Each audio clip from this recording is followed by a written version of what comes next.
the weather was the front page.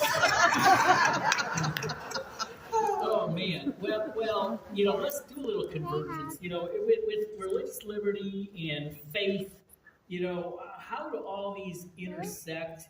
Tell us, what the Bible teaches you about the sanctity of life and the reason we're here today, and share your heart on that, because I believe that's going to lead to that great commissioning you were talking about earlier. I have a beautiful testimony as well. In 1950, my mom and dad were courting and not dating, and that's a long story. Anybody younger than 40? Raise your hand if you're younger than 40. Yeah, I do too. So I need to tell this for y'all. I need to tell it. So a long time ago, people didn't date except married people. One man married to one woman, because physical intimacy can come with dating. So you courted. You went out to dinner or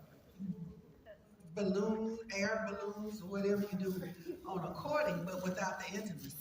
And so times passed with prayer coming out of school in 63, abortion becoming legal in 73, and then in this century, they redefined marriage, all that stuff. So everybody, a long time ago, it was called shacking if you weren't married. Right. It's your thing, do what you want to do. I don't care who you sock it to, all that stuff. So we had no idea how bad it would get. See, you laugh because you knew that song, y'all sang it too. So we apologized to the young folks because we were acting silly, and it got away from us.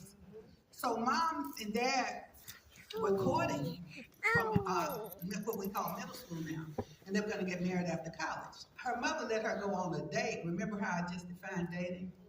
That was different. You don't need to go on dates. So anyway, who showed up on the date? Me, you get that? Y'all get that, right? So granddaddy said, "Oh, we're getting married early." So mom and dad get married because mom was pregnant with me, and she actually wanted an abortion that was illegal.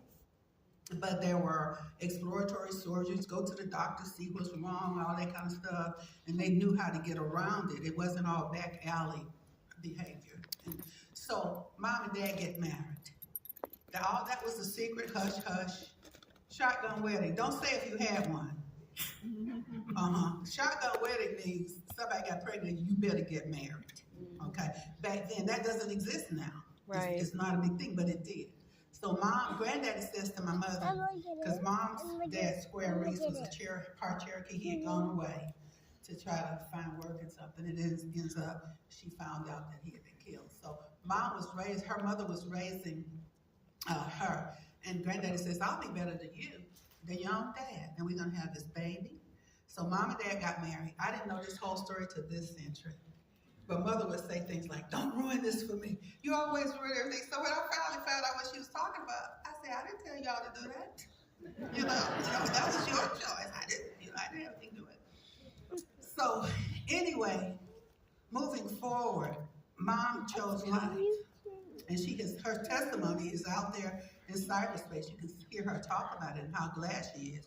She calls me her angel daughter.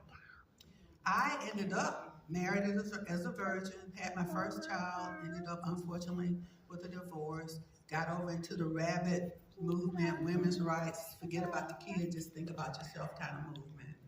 And then we came on, God redeemed me. I got born again in 83. And so I have 6 living children and 11 grandchildren. Give God the glory.